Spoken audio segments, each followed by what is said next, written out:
Hello बच्चों, स्वागत है आप सभी का हमारे YouTube channel RP online classes में। मैं आरपी यादव आज का इस क्लास में 12th क्लास केमिस्ट्री का कुछ इंपॉर्टेंट क्वेश्चन का सेट लेकर के आए हैं, जिस क्वेश्चन का प्रिपरेशन करके आप आने वाले समय में जो भी आपका एग्जाम होगा उसको बेहतर मार्क्स ला सकते हैं उसमें। तो आज का इस क्लास में हम क्या बताने वाले हैं, तो 12th क्लास केमिस्ट्री का एक इम्पॉर्टेंट क्वेश्चन का एक सेट और उसका सॉल्यूशन बताने वाले हैं। तो एक्चुअली में ये क्वेश्चन क्या है कि वीकली टेस्ट में 13 जुलाई 2024 में पूछा गया था। यानी ये जो क्वेश्चन है वो वीकली टेस्ट में 13 जुलाई 2024 में आया हुआ है। तो चलिए सबसे पहले हम लोग क्वेश्चन को देखते हैं, उसके बाद एक एक करके सॉल्यूशन को भी सॉल्व करेंगे। तो ध्यान दोगे, ये है हमारा project reel chemistry class 12th। सबसे पहले इसका क्वेश्चन में ध्यान दोगे, फर्स्ट क्वेश्चन है find the number of electrons present in 1.7 gram of ammonia. इसमें जो क्वेश्चन जो टिक किया हुआ है वो सही नहीं है, इसको हम अलग से बताएंगे, ध्यान दोगे। क्वेश्चन नंबर सेकंड में भी ध्यान दोगे, विच of the following have more percentage of carbon. 3 में है which of the following element having high electron affinity. 4 में है which of the following concentration depend upon temperature. इसके बाद 5 में है which of the following have highest boiling point. इसके बाद है 6 में विच of the following is not colligative property. इसमें जो भी चीज़ टिक किया हुआ है सबका सही नहीं है, ठीक है। ऐसे तो इसमें 6 में सी होगा। 7 में है in which case van't Hoff factor is less than 1। 8 में है आइडेंटिफाई आइडियल सॉल्यूशन। 9 में ध्यान दोगे, a ternary solution contains water, ethanol and urea. If mole fraction of ethanol and urea is 0.30 and 0.40 respectively, then mole fraction of water will be। 10 में है vapor pressure of liquid depends upon।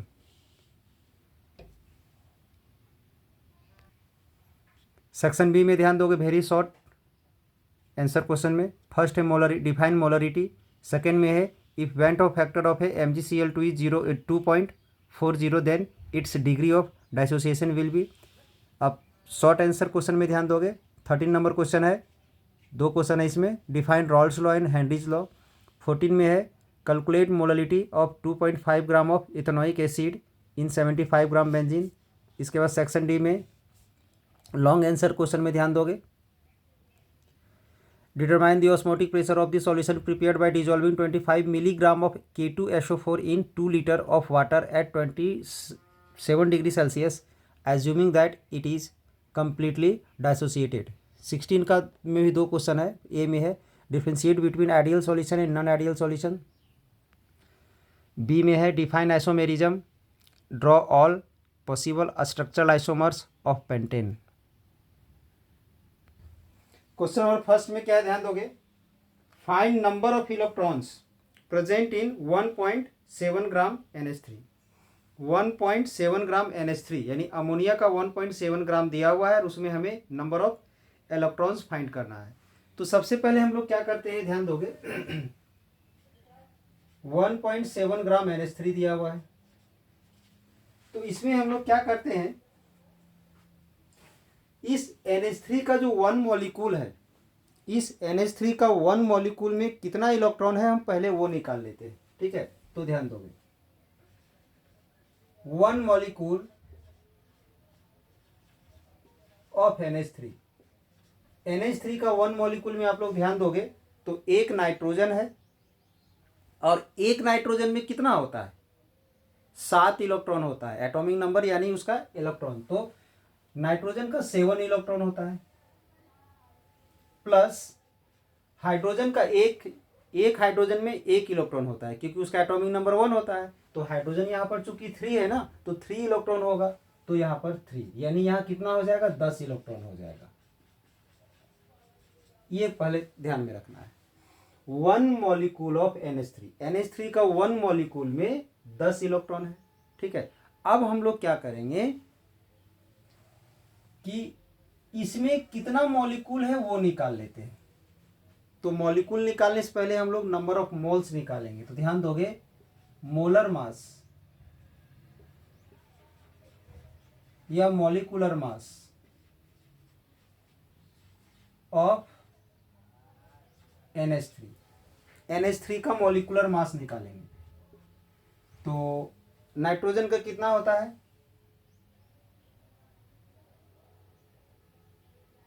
14 plus hydrogen का 1 होता है, तो hydrogen 3 है तो हो जाएगा 3 इंटू 1 दैट इज 14 प्लस 3 यानी 17 हो जाएगा। ठीक है, 17 ग्राम पर मोल। अब हम लोग यहां पर निकालेंगे number of moles. Number of moles क्या होता है मास बाय मोलर मास या मॉलिक्यूलर मास।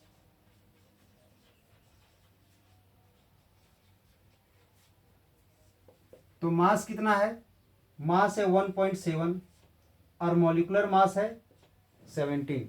सॉल्व करोगे तो कितना आ जाएगा 1/10 आ जाएगा। ये आ गया नंबर ऑफ मोल्स। और 1 मोल में 1 मोल में नंबर ऑफ मॉलिक्यूल्स क्या होता है, number of molecules in 1 mole 6.022 into 10⁻23।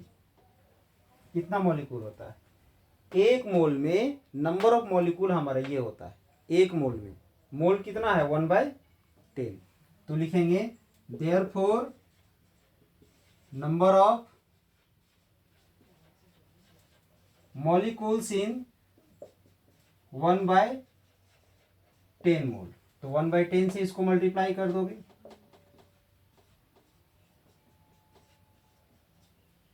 तो ये 10 से ये कैंसिल होगा तो 6.022 इंटू 10⁻22 आ जाएगा।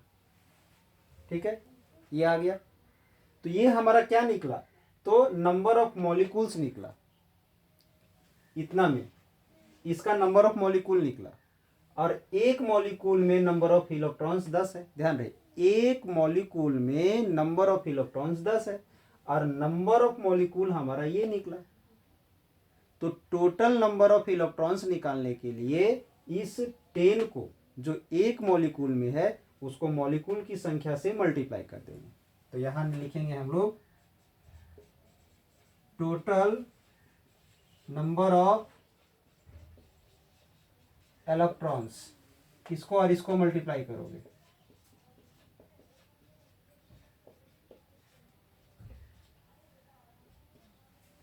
यहाँ 22 है, ध्यान दोगे। फिर से वैसे ही 10⁻1 को 10⁻22 से मल्टीप्लाई करेंगे तो 6.022 इंटू 10⁻23 आ जाएगा, जो किसके बराबर होता है, एवोगाड्रो नंबर के बराबर होता है। यानी इसका आंसर क्या हो गया Na हो गया। ठीक है, क्या आ गया इसका आंसर Na, यानी ऑप्शन नंबर क्या हो जाएगा, कौन सा ऑप्शन होगा, सी नंबर। ठीक है, फर्स्ट का आंसर सी हो गया। फिर से इसे एक बार हम क्लियर करते हैं, ध्यान दोगे। क्वेश्चन क्या था हमारे पास, क्वेश्चन था कि NH3 का इतना ग्राम दिया हुआ है और इसमें नंबर ऑफ इलेक्ट्रॉन्स निकालना है। तो ये तो आपको पता होगा कि अगर कोई भी एटम न्यूट्रल स्टेट में है तो उसका एटॉमिक नंबर और नंबर ऑफ इलेक्ट्रॉन्स इक्वल होता है। एटॉमिक नंबर जो है सो प्रोटॉन्स के भी बराबर होता है, इलेक्ट्रॉन्स के बराबर भी होता है अगर न्यूट्रल है तो। ये तो फिलहाल न्यूट्रल है। तो नाइट्रोजन का एटॉमिक नंबर 7 होता है, तो मतलब यहाँ पर नाइट्रोजन का कितना इलेक्ट्रॉन है, 7 इलेक्ट्रॉन। हाइड्रोजन का एटॉमिक नंबर कितना होता है 1, तो एक हाइड्रोजन में 1 इलेक्ट्रॉन, तो 3 हाइड्रोजन है, 3 हाइड्रोजन है तो 3 इलेक्ट्रॉन्स। इसमें 7 इलेक्ट्रॉन्स और इसमें 3 इलेक्ट्रॉन्स, तो टोटल कितना आ गया 10 इलेक्ट्रॉन। और वो कहाँ पर है, इस अमोनिया का एक मॉलिक्यूल में। अमोनिया का जो एक मॉलिक्यूल जो होगा ना उसमें कितना इलेक्ट्रॉन होगा, 10 इलेक्ट्रॉन। तो एक मॉलिक्यूल का नंबर ऑफ इलेक्ट्रॉन पता चल गया। तो टोटल इलेक्ट्रॉन निकालने के लिए इसका नंबर ऑफ मॉलिक्यूल हमें चाहिए ना। तो सबसे पहले क्या किए, मॉलिक्यूलर मास हम लोग निकाल लिए, 17 ग्राम आ गया। ठीक है, कैसे निकाले, नाइट्रोजन का हो गया 14 और हाइड्रोजन का 1 होता है, तो 3 हाइड्रोजन है तो 3 से मल्टीप्लाई कर दिए। नंबर ऑफ मोल्स का फॉर्मूला होता है मास बाय मॉलिक्यूलर मास। मास यहाँ 1.7 दिया हुआ है और हम मोलर मास निकाल लिए हैं 17, तो 1/10 ये क्या निकला, तो नंबर ऑफ मोल्स निकल गया। नंबर ऑफ मोल्स क्या निकला, तो 1/10 निकला। ठीक है, अब हम लोग क्या करेंगे, नंबर ऑफ मॉलिक्यूल्स इन 1 मोल जानते हैं। 1 मोल में नंबर ऑफ मॉलिक्यूल्स ये होता है। और नंबर ऑफ मोल्स हमारा ये है, तो नंबर ऑफ मॉलिक्यूल्स निकालने के लिए इन दोनों को मल्टीप्लाई कर दिए। नंबर ऑफ मॉलिक्यूल्स इन 1/10 मोल, एक मोल में इतना है तो 1/10 मोल में 1/10 से मल्टीप्लाई किए और वो ये 10 से ये कैंसिल कर दिए तो 22 आ गया यहाँ पर। ये क्या निकला, तो मॉलिक्यूल्स, एक मॉलिक्यूल में इतना है तो इतने मॉलिक्यूल में निकालने के लिए ये जो मॉलिक्यूल निकला, नंबर ऑफ मॉलिक्यूल हमारा ये जो निकला, तो एक मॉलिक्यूल में 10 इलेक्ट्रॉन है, तो इतने मॉलिक्यूल में निकालने के लिए इसको और इसको हम लोग यहाँ मल्टीप्लाई कर दिए, तो जो कि एवोगाड्रो नंबर के बराबर आ गया, जो कि इसका आंसर क्या होगा, तो सी नंबर होगा। ठीक है, इसका आंसर क्या होगा, तो सी नंबर। अब हम लोग इसका सेकेंड नंबर क्वेश्चन में ध्यान देंगे।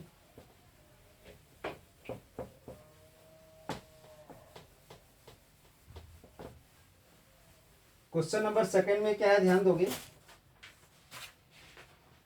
क्वेश्चन नंबर सेकेंड में है, which of the following have more percentage of carbon, यानी इन सभी में से कार्बन की परसेंटेज किसमें ज्यादा होगा। तो ध्यान दोगे, इसमें 4 है ऑप्शन हमारे पास। CO2 है फर्स्ट, ठीक है। सेकेंड में क्या है, तो CH4 है। थर्ड में क्या है, तो C2H5OH है, ठीक है। और डी में क्या है, तो कार्बन मोनोऑक्साइड है। इन चारों में कार्बन का परसेंटेज निकालना है हमें, ठीक है। इसमें कार्बन का परसेंटेज निकालना है। सबसे पहले हम लोग CO2 में कार्बन का परसेंटेज फाइंड करते हैं, ध्यान दोगे। तो इसमें कार्बन है 12 ग्राम, ठीक है,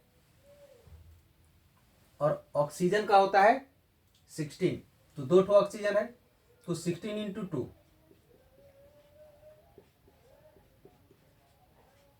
यानी टोटल कितना आ गया, तो 44, ठीक है। तो ध्यान दोगे,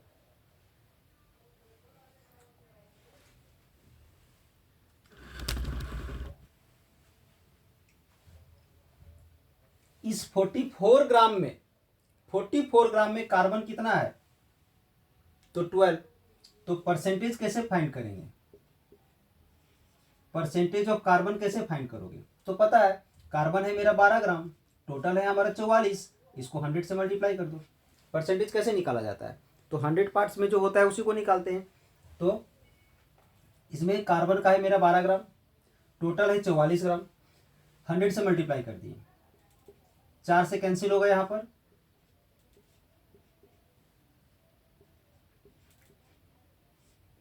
300/11।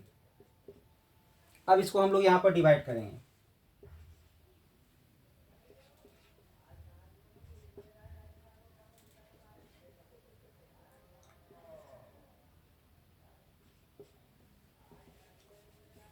तो 27.27 आ जाएगा। अब इसमें आते हैं, इसमें कार्बन है 12 ग्राम, हाइड्रोजन है 4 × 1, यानी 16 आ गया। मतलब इसमें जो 16 ग्राम जो है ना, 16 ग्राम में 12 ग्राम कार्बन है, तो परसेंटेज ऑफ कार्बन क्या हो जाएगा यहाँ पर, 12/16 × 100, फिर 4 से कट जाएगा, 4 से ये कटेगा, 75%, ठीक है। क्या आ गया, तो 75% है ये। इसमें कार्बन है 2 × 12 प्लस हाइड्रोजन 6 है, तो डायरेक्ट हम 6 × 1 ले लिए, और ऑक्सीजन है 16, तो आ गया 24 + 6 + 16, यानी 46, ठीक है। कितना आ गया, 46। 46 में से कार्बन कितना है, तो 24, तो यहाँ पर इसका परसेंटेज निकालेंगे तो क्या आ जाएगा, 24/46 × 100, ठीक है। फिर से कैंसिल हो जाएगा यहाँ पर 2 से, तो 12 ये आ गया। अब यहाँ पर 23 से इसको हम लोग डिवाइड करेंगे, इसमें फाइंड कर लेते हैं पहले, 12 + 16 यानी 28, यानी 28 में कार्बन कितना है, तो 12, तो परसेंटेज आ जाएगा 12/28 × 100, 4 से कट जाएगा।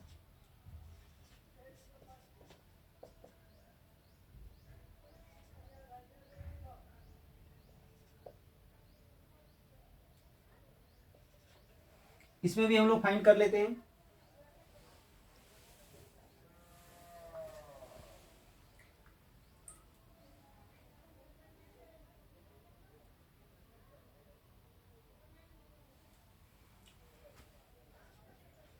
$52.17 ये आ गया।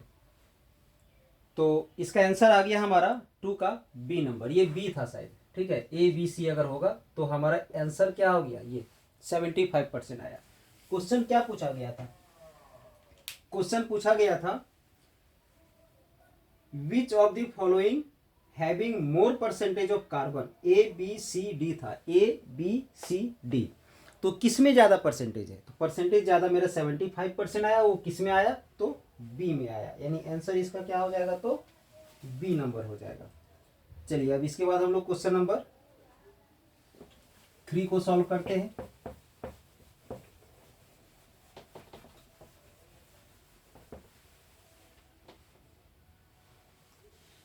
थ्री में क्या है, ध्यान दोगे?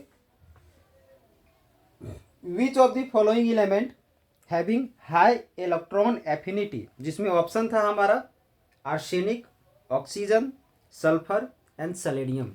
तो इसमें से सल्फर जो है जिसका इलेक्ट्रॉन एफिनिटी सबसे ज़्यादा होगा, यानी 3 का आंसर हो जाएगा सी नंबर। 3 का आंसर क्या हो जाएगा? तो सी नंबर हो जाएगा। 4 में आते हैं, विच of the following concentration depend upon temperature, ठीक है। 4 के लिए बोला गया है टेम्परेचर पर कौन डिपेंड कर रहा है? तो ए में है हमारा मोलालिटी, ठीक है। बी में है mole fraction,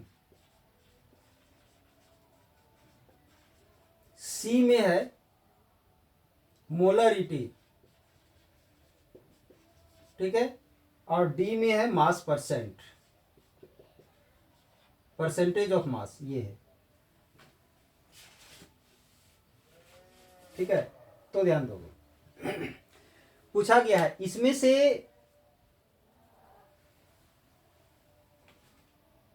which of the following concentration depends upon temperature, इसमें टेम्परेचर पर कौन डिपेंड करता है सो बताना है। चारों में से टेम्परेचर पर कौन डिपेंड करता है? तो इसमें से टेम्परेचर पर कौन डिपेंड करता है, इस चीज को जानने से पहले आपको ये जानना है कि आखिर ये सब है क्या, ठीक है। तो ये तो पढ़े होगे सॉल्यूशन चैप्टर में, चारों का चारों मेरा सॉल्यूशन चैप्टर का टॉपिक है, ठीक है। तो ये जो मोलालिटी जो है, मोलालिटी का फॉर्मूला क्या होता है? नंबर ऑफ मोल्स या number of gram moles of solute, ठीक है। और नीचे होता है mass of solvent in KG. अगर ये आपको पता है mass of solvent in KG, इसका फॉर्मूला ये होता है, ठीक है। अब मोल फ्रैक्शन का क्या होता है? किसी का भी अगर सपोज कि हम एक्स का मोल फ्रैक्शन निकाल रहे हैं, ठीक है, तो क्या हो जाएगा? Number of mole of A divided by number of mole of A, plus में बी और सी और भी रहेगा तो और भी लेते जाएंगे, ठीक है। मोलरिटी में क्या होता है? Number of gram moles of solute divided by volume of solution, volume of solution in litre, ठीक है। मास परसेंट, मास परसेंट में निकालने के लिए क्या करेंगे? किसी एक का मास ले करके टोटल मास से हम लोग डिवाइड कर देते हैं और 100 से मल्टीप्लाई करते हैं। अगर हम लोग मास परसेंट ए का निकाल रहे हैं तो किसी का भी ध्यान, अब इसमें ध्यान से यह ऑब्जर्व करोगे, ध्यान दो। अगर हम टेम्परेचर को चेंज करेंगे तो क्या number of gram moles of the solute change करेगा? नहीं चेंज करेगा। Mass of the solvent change करेगा? नहीं चेंज करेगा। टेम्परेचर चेंज करने से किसी का मास चेंज नहीं करता है, नंबर ऑफ ग्राम मोल्स भी चेंज नहीं करता है, यानी टेम्परेचर को घटाने बढ़ाने से ये चेंज हमारा नहीं होगा, यानी ये टेम्परेचर पर डिपेंड नहीं कर रहा है।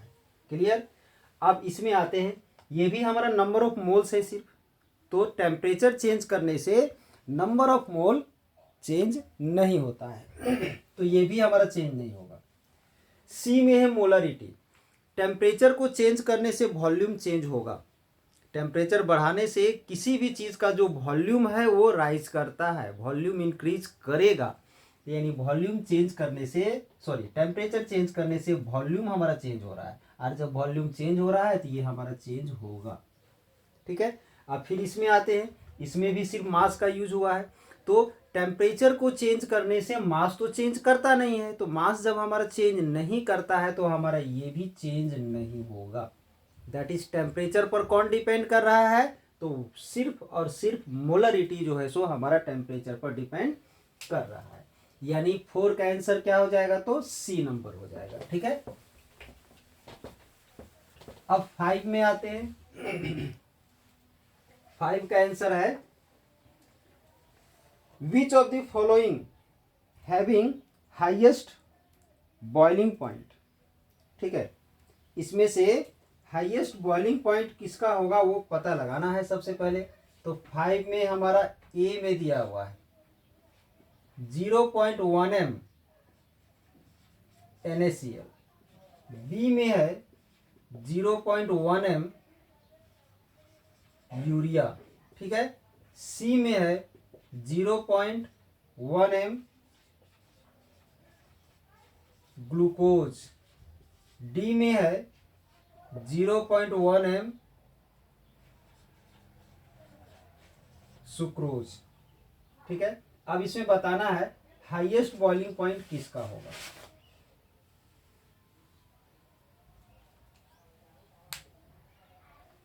ध्यान दोगे इसमें क्या है,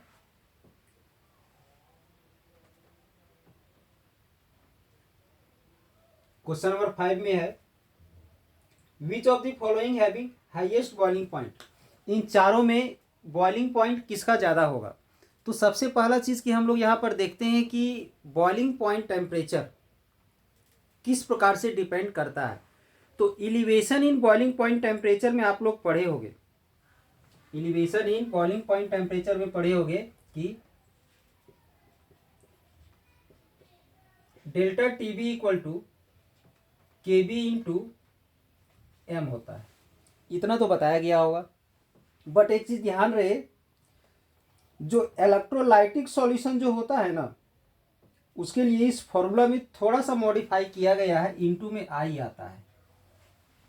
ठीक है, एक्चुअली में ये सॉल्यूशन के लिए है, ये जो है ना ये सॉल्यूशन के लिए है, बट इलेक्ट्रोलाइटिक सॉल्यूशन के लिए इनटू में यहां पर आई आ जाता है। ठीक है, तो अब ध्यान दोगे यहां पर तो क्लियर हो जाएगा कि NaCl का नंबर ऑफ मोलालिटी है, ये यूरिया का नंबर ऑफ मोलालिटी, ग्लूकोज का नंबर ऑफ मोलालिटी, सुक्रोज का नंबर ऑफ मोलालिटी, तीनों का नंबर ऑफ मोलालिटी हमारा यहाँ सेम है, यानी m का वैल्यू सेम है। यानी m मोलालिटी कांस्टेंट नहीं होता है, बट यहाँ जो 4 ऑप्शन है उसके लिए कांस्टेंट है। ठीक है, सबके लिए सेम है तो कांस्टेंट ही है, और के भी तो हमारा कांस्टेंट होता ही है। यानी यहाँ पर ये पूरा रिजल्ट मेरा कांस्टेंट हो गया, यहाँ ये पूरा रिजल्ट हमारा क्या हो गया, कांस्टेंट। ठीक है, तो इसका मतलब क्या है कि delta TB is directly proportional to i आ गया यहां पर। इस चार के लिए delta TB is the directly proportional to i. फिर से हम रिपीट करते हैं, ये जो दिख रहा है लिखा हुआ, ये मोलालिटी दिया हुआ है, यानी चारों का मोलालिटी सेम है, और के भी तो कांस्टेंट होता ही है, यानी ये पूरा कांस्टेंट हो गया, यानी ये इसके प्रोपोर्शनल है। इसका सीधा सा मतलब यही है कि इस चारों में से वेंट ऑफ फैक्टर है ये, जिसका वेंट ऑफ फैक्टर ज्यादा होगा, उसका बॉइलिंग पॉइंट भी ज्यादा होगा। तो यूरिया नॉन इलेक्ट्रोलाइट है, ये भी नॉन इलेक्ट्रोलाइट है, ये भी नॉन इलेक्ट्रोलाइट है, तो इस तीनों में आई का वैल्यू 1 होगा, क्योंकि ये तो हमारा आयन में कन्वर्ट होगा ही नहीं, ये तो इलेक्ट्रोलाइट है नहीं, हमारा डाइसोसिएट तो होगा ही नहीं। अब ये जो NaCl की अगर बात की जाए, तो अगर ये एक इलेक्ट्रोलाइट है तो इसे डाइसोसिएट किया जाएगा तो Na+ और Cl- हमारा बनेगा। क्लियर, तो इसमें कितने आयन बन गए, 2, यानी इसके लिए I का वैल्यू 2 होगा। इन तीनों के लिए आई का वैल्यू 1 है, क्योंकि ये नॉन इलेक्ट्रोलाइट है, ये डाइसोसिएट नहीं होता है, आयन में कन्वर्ट नहीं होता है, तो एक ही मॉलिक्यूल बचेगा, ये सॉल्यूशन कहलाएगा। बट ये इलेक्ट्रोलाइटिक सॉल्यूशन है, तो इसमें आयन कितना हो जाएगा, 2 प्रकार का। तो आई का वैल्यू क्या हो गया, 2 हो गया। यानी आई का वैल्यू ज़्यादा मतलब टेम्परेचर ज़्यादा, मतलब इसका बॉइलिंग पॉइंट, ये तीनों नहीं होगा, इसका बॉइलिंग पॉइंट जो है सो क्या होगा, ज़्यादा होगा। यानी 5 का आंसर क्या हो जाएगा, तो ए नंबर हो जाएगा। क्लियर।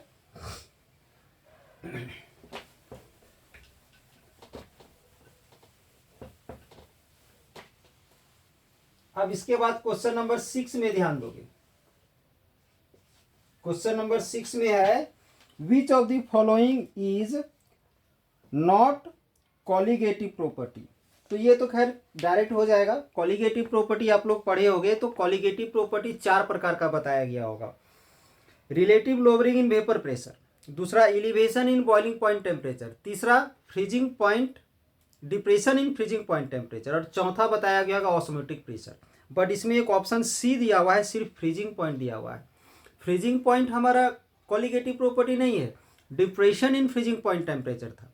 ठीक है, यानी इसका आंसर क्या हो जाएगा, तो 6 का सी नंबर हो जाएगा। ठीक है, 6 का आंसर सी नंबर होगा। इसके बाद हम लोग आगे बढ़ते हैं 7 में।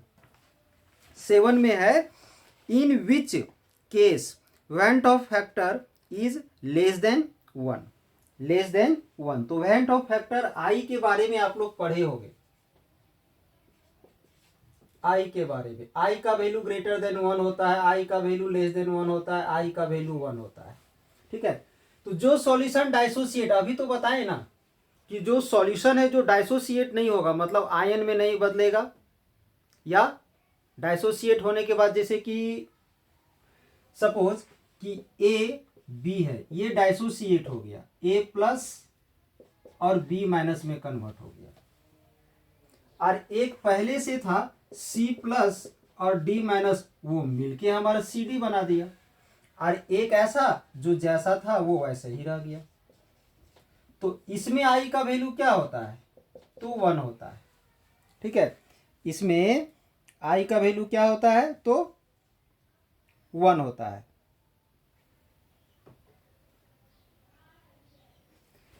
अब इसमें आई का वैल्यू क्या होगा, 2 होगा। तो ध्यान दोगे, समझोगे, इसका वैल्यू 1 है, जो कुछ भी नहीं होता है, इक्विलिब्रियम में रहता है, डाइसोसिएट नहीं होता है। ये डाइसोसिएट हो रहा है, तो उसका वैल्यू, आई का वैल्यू 2 होगा, 3 होगा, 4 होगा, 5 होगा, और जो अलग रहने के बाद मिल जाता है उसका वैल्यू 1 होता है। जो ज़्यादा मॉलिक्यूल्स में कन्वर्ट हो रहा है उसका बढ़ेगा, और जो इक्विलिब्रियम में रहता है उसका 1 होगा, और जो मिलके सिंगल मॉलिक्यूल में कन्वर्ट हो जा रहा है उसका कम होगा। तो सीधे से एकदम सिंपल तरीके में याद रखना है, आई का वैल्यू 1 मतलब वो कुछ भी नहीं हो रहा है, आई का वैल्यू 1 से बड़ा है मतलब वो डाइसोसिएट हो रहा है, आई का वैल्यू 1 से छोटा है मतलब वो पहले से अलग अलग था, वो मिल गया है मतलब एसोसिएट हो रहा है। तो इसमें पूछा गया था कि in which case van't Hoff factor is less than 1, तो लेस देन 1 में ये चीज हो रहा होगा, मिल रहा होगा। इसमें ऑप्शन था कुछ, ध्यान दोगे। पहला था डाइसोसिएशन, तो ये इसका मतलब हो गया डाइसोसिएशन, तो डाइसोसिएशन मतलब 1 से ग्रेटर हो गया ना, डाइसोसिएशन मतलब 1 से ग्रेटर हो गया, तो ये तो होगा नहीं, यहाँ लेस देन 1 बोला है।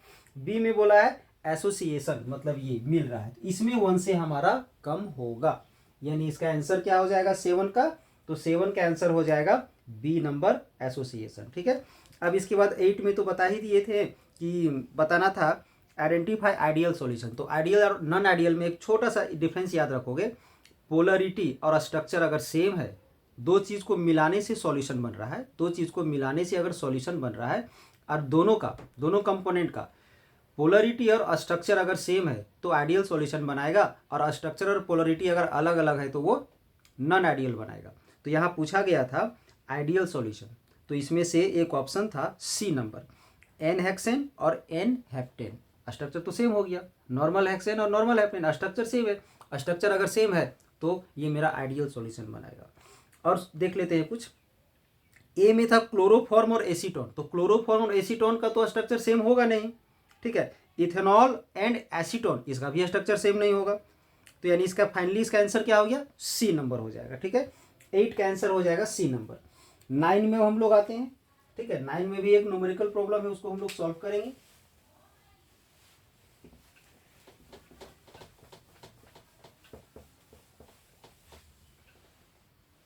क्वेश्चन क्या है, ध्यान दोगे। A tertiary solution contains water, ethanol and urea. यानी उस एक सॉल्यूशन है जो 3 कंपोनेंट के मिलने से बना है, और वो 3 कंपोनेंट क्या है, तो एक वाटर है, एक इथेनॉल है और एक यूरिया है। ठीक है, अब इसमें if mole fraction of ethanol and urea is 0.30 and 0.40 respectively, then mole fraction of water. तो एक चीज याद रखोगे, जितना सारा कंपोनेंट है सभी का मोल फ्रैक्शन को अगर हम लोग ऐड कर दें, ये x मतलब मोल फ्रैक्शन, जितना सारा कंपोनेंट है सभी का मोल फ्रैक्शन को ऐड करने से 1 आता है, पढ़े होगे। तो यहां पर एक का मोल फ्रैक्शन निकालना है। अब suppose XA plus XB plus XC 3 component है, उसका मोल फ्रैक्शन को जोड़ेंगे तो 1 आएगा। 2 का मोल फ्रैक्शन दिया हुआ है, एक का दिया हुआ है 0.30 और एक का 0.40। तीसरे का मोल फ्रैक्शन जो निकालना है वो तीसरा हमारा क्या है, वाटर। वाटर का मोल फ्रैक्शन निकालना है। ठीक है, तो वाटर का मोल फ्रैक्शन निकालने के लिए हम लोग क्या करेंगे, इसको दोनों को ऐड करके इसमें माइनस करेंगे तो आ जाएगा 0.3। क्या आ जाएगा, तो 0.3 आ जाएगा। यानी इसका आंसर हो जाएगा 9 का सी नंबर। आंसर क्या होगा, तो सी नंबर हो जाएगा। ठीक है, इसके बाद 10 में है vapour pressure of liquid depends upon. Vapour pressure of liquid depends upon, तो इसका ऑप्शन क्या दिया हुआ था, तो ऑप्शन दिया हुआ था नेचर ऑफ सॉल्वेंट और टेम्परेचर, तो ये दोनों में डिपेंड करेगा। और सी में ये भी दिया हुआ है बोथ ए एंड बी, तो ऑप्शन हो जाएगा इसका C number, both A and B, दोनों में डिपेंड करेगा। ठीक है, अब हम लोग इसका सब्जेक्टिव क्वेश्चन में आते हैं, ध्यान दोगे।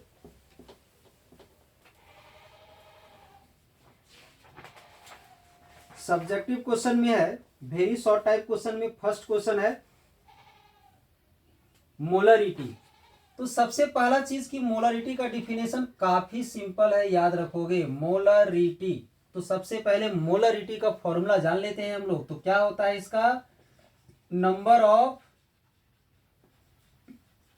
ग्राम moles of solute divided by volume of solution in litre. ठीक है, अब अगर इसका डिफिनेशन आप लोग को लिखना हो तो एकदम सिंपल सा तरीके में इसको लिख दो कि सॉल्यूशन के 1 लीटर में सॉल्यूट का जितना नंबर ऑफ ग्राम मोल्स घुला हुआ रहेगा उसे हम लोग मोलरिटी कहते हैं। एकदम सिंपल लैंग्वेज में लिखो, number of gram moles of solute present in 1 litre of solution is called molarity of the solution. और इस फॉर्मूला को लिख दो लास्ट में। इसके बाद इसी में क्वेश्चन नंबर, ये तो क्वेश्चन नंबर 10 नहीं था, ये 11 था। ठीक है, ये क्वेश्चन नंबर 11 था। इसके बाद क्वेश्चन नंबर 12 में ध्यान दोगे।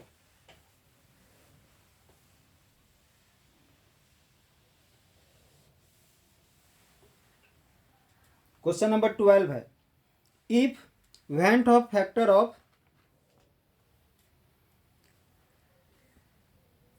MgCl2 is 0.40, then its degree of dissociation will be, MgCl2 है। ठीक है, और इसके लिए वेंट ऑफ फैक्टर I का वैल्यू दिया हुआ है 2.40। क्या दिया हुआ है, 2.40। ठीक है, और इसमें क्या निकालना है, तो डिग्री ऑफ डाइसोसिएशन कैलकुलेट करना है।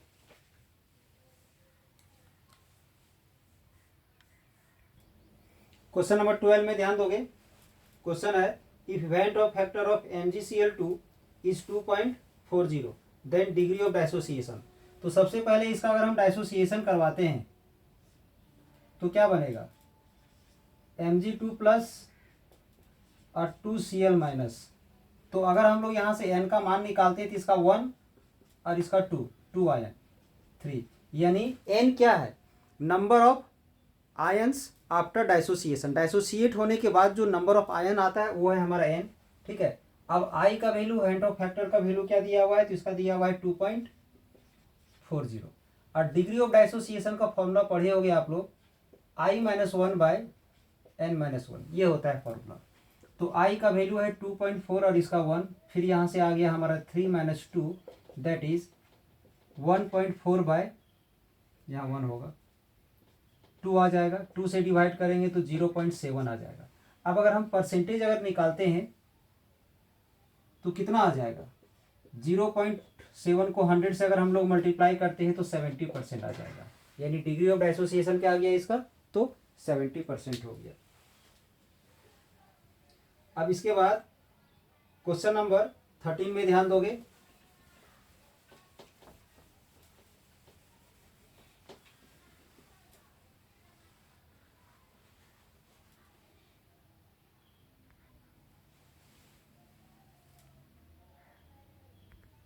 थर्टीन का ए में है राउल्स लॉ।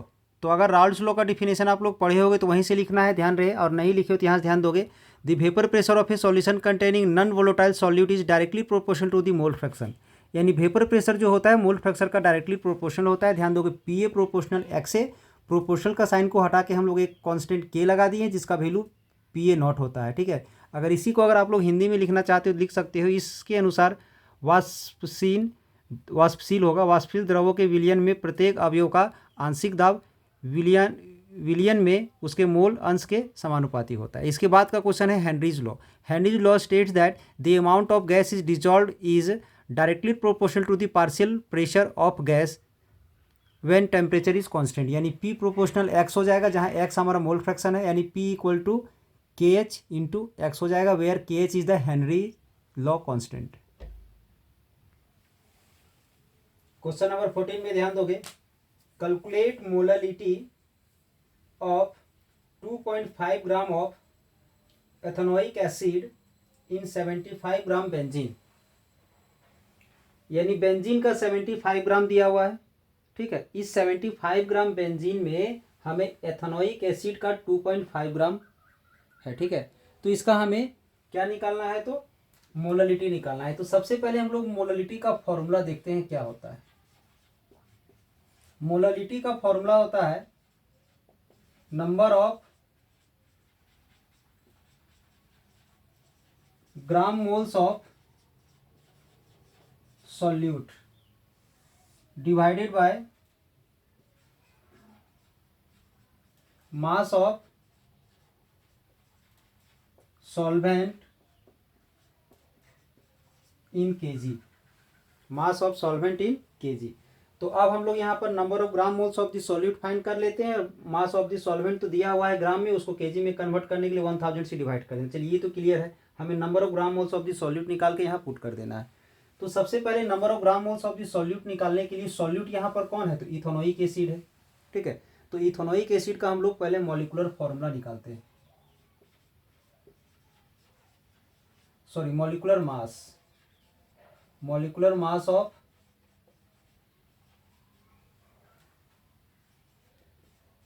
Ethanoic acid. तो सबसे पहले इथेनोइक एसिड का फॉर्मूला क्या होता है, CH3COOH, ये होता है ethanoic acid.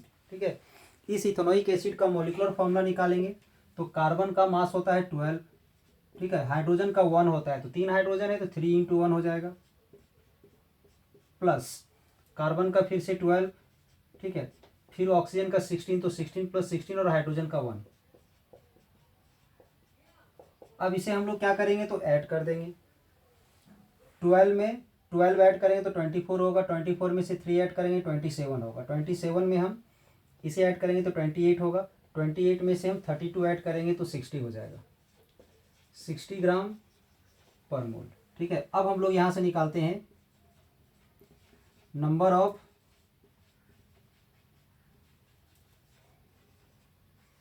Gram moles of solute. तो सॉल्यूट कौन है हमारा, ये जो इथेनोइक एसिड है इसी को सॉल्यूट बोल रहे हैं। तो इसका क्या होता है, mass by molar mass, mass by molar mass या मॉलिक्यूलर मास।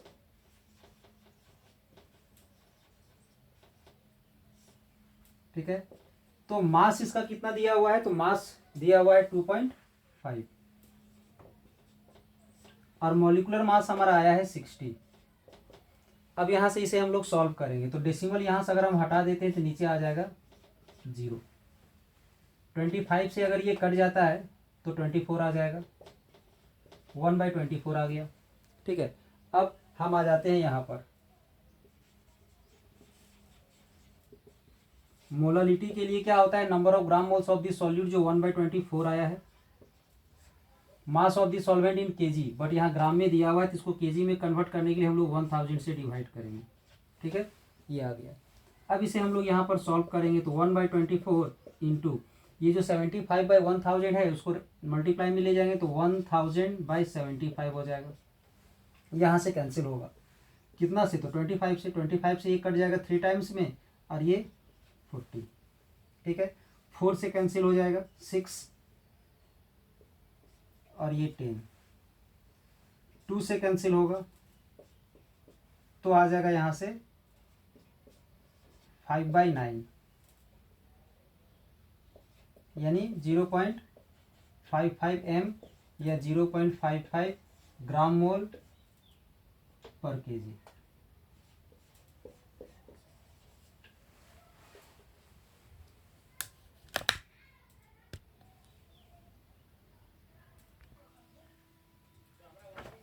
नेक्स्ट क्वेश्चन है क्वेश्चन नंबर 15, ध्यान दोगे। क्वेश्चन है determine the osmotic pressure of a solution prepared bye dissolving 25 milligram of K2SO4 in 5 liter of water at 27 degree Celsius, assuming that it is completely dissociate। तो अब question हमारा आता है कि अगर K2SO4 को completely dissociate कर दिया जाए, completely dissociate कर दिया जाए तो यहां से ये क्या बनेगा, K++ और SO4 माइनस माइनस, सॉरी यहाँ प्लस होगा, सिर्फ बैलेंस करने के लिए यहाँ पर 2 आ जाएगा, सॉरी ध्यान दोगे। K2SO4 को डाइसोसिएट करेंगे तो 2K+ और प्लस में SO4 डबल माइनस बनेगा। ठीक है, तो यहाँ से अगर ध्यान दोगे तो नंबर ऑफ आयन जो डाइसोसिएशन के बाद बन रहा है वो नंबर ऑफ आयन्स कितना बन रहा है, 3 बन रहा है। यानी यहाँ पर वेंट ऑफ फैक्टर आई का वैल्यू क्या हो जाएगा, 2 + 1 दैट इज 3 हो जाएगा। ठीक है, अब इसमें हमें निकालना क्या है, तो हमें यहाँ पर ऑस्मोटिक प्रेशर निकालना है। क्वेश्चन में क्या है ध्यान दोगे, determine the osmotic pressure that is pi का मान निकालना है। तो फॉर्मूला आप लोग पढ़े होगे, पाई इक्वल टू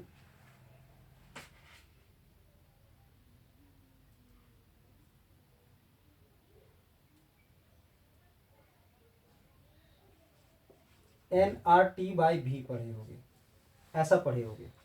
ठीक है, बट यहाँ पर आई का वैल्यू 1 तो है नहीं, 3 में आई आ जाएगा। ठीक है, अब ये जो n है हमारा क्या है, ये n है हमारा number of gram moles of the solute. तो सॉल्यूट का नंबर ऑफ ग्राम मोल्स, यहाँ सॉल्यूट का काम हमारा कौन कर रहा है, तो सॉल्यूट का काम कर रहा है हमारा K2SO4। ठीक है, तो सबसे पहले K2SO4 का नंबर ऑफ ग्राम मोल्स हम लोग निकाल लेते हैं। मास ऑफ K2SO4 क्या दिया हुआ है, तो मास ऑफ K2SO4 दिया हुआ है 25 मिलीग्राम। इसे ग्राम में कन्वर्ट करने के लिए हम लोग 1000 से डिवाइड कर देंगे तो ये ग्राम में आ जाएगा। ठीक है, इसके बाद इसका मोलर मास फाइंड करते हैं।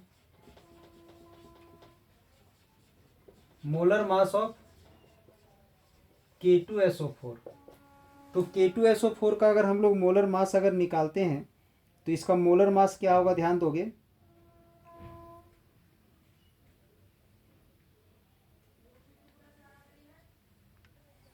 अब यहाँ से हम लोग molar mass of K2SO4 find करते हैं तो पढ़े होगे पोटासियम का 39 होता है तो आ जाएगा 2 × 39 प्लस सल्फर का 32 हो गया, ऑक्सीजन का 16 होता है। इसे सॉल्व करोगे तो 134 ग्राम पर मोल आ जाएगा।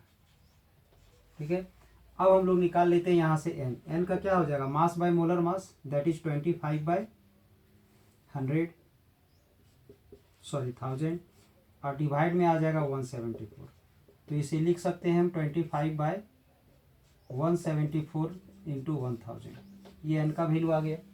इस एन का वैल्यू हम लोग यहाँ पर पुट कर देंगे, सभी का वैल्यू पुट करेंगे यहाँ पर। ठीक है, तो सबसे पहले आई का वैल्यू हम लोग 3 पुट कर देंगे और पढ़े होगे एन, एन का वैल्यू तो हमारा ये आ गया है। ठीक है, 25/174 इंटू 1000 इंटू में आर का वैल्यू, आर का वैल्यू क्या होता है ये भी आप लोग पढ़े होगे। आर का वैल्यू होता है 0.0821, 0.0821। ठीक है, इंटू में टेम्परेचर, टेम्परेचर हम लोग यहाँ नहीं सॉल्व किए हैं, टेम्परेचर हमारा क्वेश्चन में दिया हुआ था। क्वेश्चन में पढ़ोगे तो टेम्परेचर दिया हुआ है 27 डिग्री सेल्सियस। अगर टेम्परेचर 27 डिग्री सेल्सियस दिया हुआ है तो डिग्री सेल्सियस को कैल्विन में कन्वर्ट करने के लिए 273 ऐड करोगे तो 300 कैल्विन आ जाएगा। ठीक है, क्या आ जाएगा तो 300 कैल्विन। तो टेम्परेचर के जगह पर हम 300 पुट कर देंगे और डिवाइड में भी है वॉल्यूम, वॉल्यूम भी क्वेश्चन में दिया हुआ है। वॉल्यूम दिया हुआ है क्वेश्चन में 2 लीटर, तो वॉल्यूम हम लोग 2 लीटर लेंगे। अब इसे सॉल्व कर देंगे तो हमारा क्या आ जाएगा तो पाई का वैल्यू आ जाएगा। ठीक है, फिर से हम क्लियर करते हैं। K2SO4 को डाइसोसिएट किए तो पोटेशियम का 2 आयन है, इसका 1 आयन बना तो यहाँ पर इसका वैल्यू 3 आ गया। पाई का वैल्यू हम ये यूज करेंगे। ठीक है, टेम्परेचर डिग्री 27 डिग्री सेल्सियस है, कैल्विन में कन्वर्ट करने के लिए 273 ऐड करेंगे तो 300 आ गया। इसका मास निकालनी है हम, तो सॉरी गिवन मास है हमारा 25 मिलीग्राम, मिलीग्राम को ग्राम में कन्वर्ट करने के लिए 1000 से डिवाइड कर दिए। मोलर मास निकालने के लिए पोटेशियम का 39 होता है, तो 2 पोटेशियम है तो 2 इंटू 39 हो गया, प्लस में सल्फर का 32 हो गया, प्लस में ऑक्सीजन का 16 होता है, 4 ऑक्सीजन है तो 4 इंटू 16 हो गया, आ गया 174। नंबर ऑफ मोल्स निकालेंगे हम, तो मास, ये mass by molar mass, mass by molar mass, तो यहाँ पर डिवाइड में 1 ले लेंगे तो 1 ऊपर चला जाएगा, 174 नीचे आ जाएगा। अब ये फॉर्मूला अप्लाई करेंगे हम लोग। तो इस फॉर्मूला में आई का वैल्यू हम 3 ले लिए, एन का वैल्यू हम ये जो आया है उसको ले लिए हैं, आर का वैल्यू हम 0.0821 ले लिए हैं, टी का वैल्यू 300 ले लिए हैं, वॉल्यूम हमारा 2 लीटर दिया हुआ है ये ले लिए। ठीक है, अब हम लोग इसको क्या करेंगे तो सॉल्व करेंगे।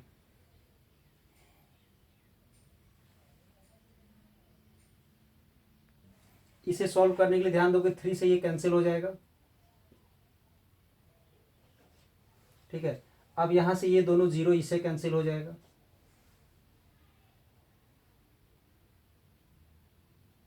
अब यहां पर बच जाएगा 25, ये बच जाएगा और 3 बच जाएगा। तो इसका बच जाएगा यहाँ से 25, 0.0821 इंटू 3 डिवाइड में बच जाएगा 58 इंटू 2।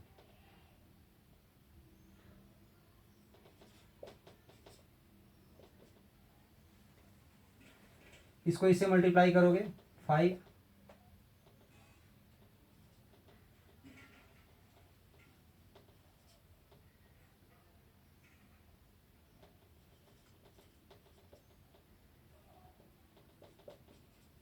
इसे मल्टीप्लाई करोगे 3 से मल्टीप्लाई करोगे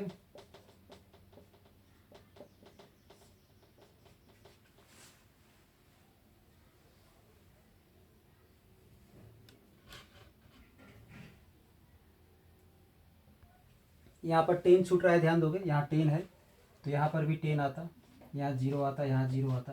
अब इसे डिवाइड करेंगे तो आ जाएगा यहाँ से 0053। ठीक है, ये आ गया हमारा इसका ऑस्मोटिक प्रेशर जो भी एटमॉस्फेयर में आ जाएगा। ठीक है, ये एटमॉस्फेयर में इसका प्रेशर आ गया। अब हम लोग नेक्स्ट क्वेश्चन देखेंगे।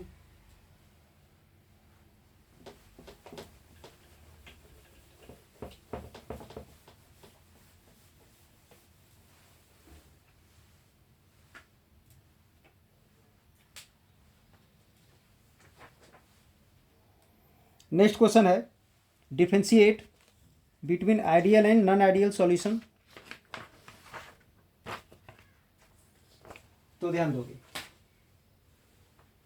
Ideal and non ideal solution, ऐसे तो हम आप लोग को पहले भी बता चुके हैं एक बार।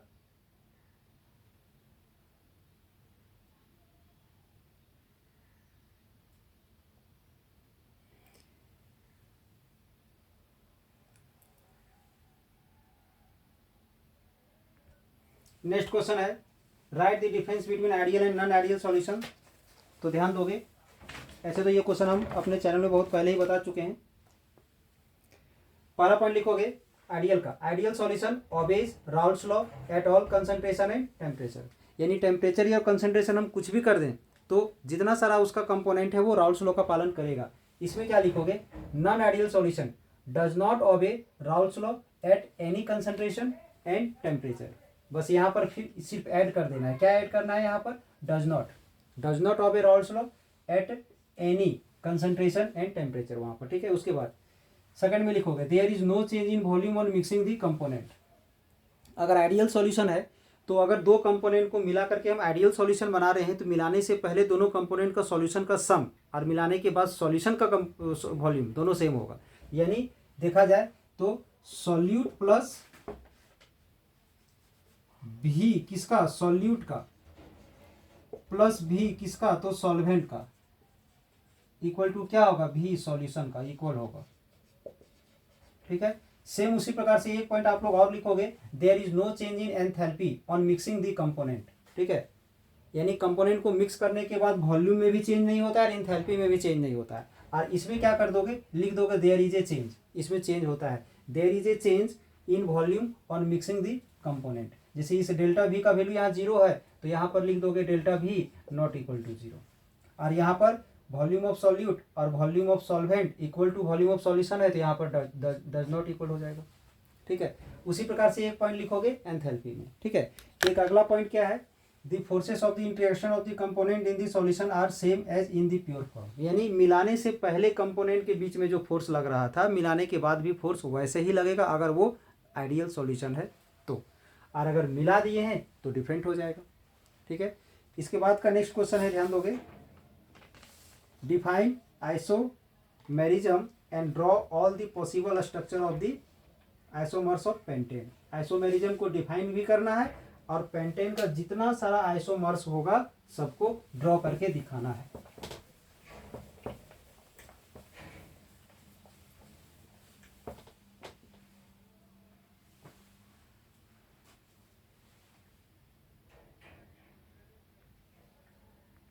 आइसोमेरिज्म का डिफिनेशन देखोगे, टू और more than two compounds having same molecular formula but different chemical and physical properties are known as isomers and the phenomenon is known as isomerism, ठीक है। अब हमें यहाँ से पेंटेन का तीन अलग अलग स्ट्रक्चर ड्रॉ करना है, ध्यान दोगे। सबसे पहले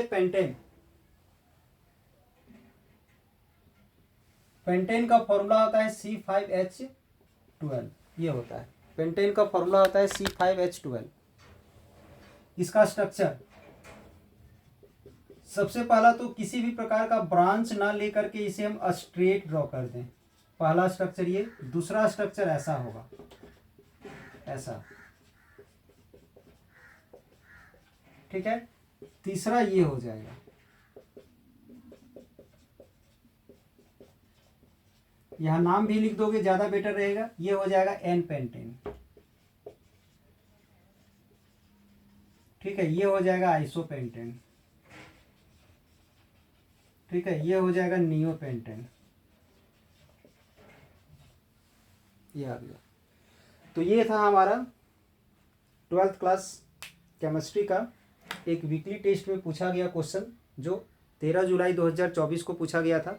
तो आई होप आज का ये क्लास आप लोग को अच्छा लगा हो। तो अगर आज का क्लास अच्छा लगा हो तो एक लाइक कर दें, वीडियो को ज़्यादा से ज़्यादा शेयर कर दें, और इसी तरह का और सारा लेटेस्ट क्वेश्चन का सॉल्यूशन का अगर आपको ज़रूरत है, आपको लगता है कि आपके लिए फ़ायदेमंद साबित हो सकता है तो कमेंट में बताएं, ताकि इसी तरह का और सारा लेटेस्ट वीडियो बना करके आपके लिए हम तैयार कर पाएँ, ठीक है। और अगर कहीं भी किसी तरह का दिक्कत हुआ है तो कमेंट में बता सकते हैं। और अगर इस चैनल में आप नए हैं और आपको लगता है कि इस चैनल में जुड़े रहने से आपको लाभ मिल सकता है तो चैनल को सब्सक्राइब कर लें, ताकि हर एक लेटेस्ट वीडियो आपको समय पर प्राप्त हो जाए। चलिए, इस चैनल से आप लोगों को जुड़ने के लिए धन्यवाद।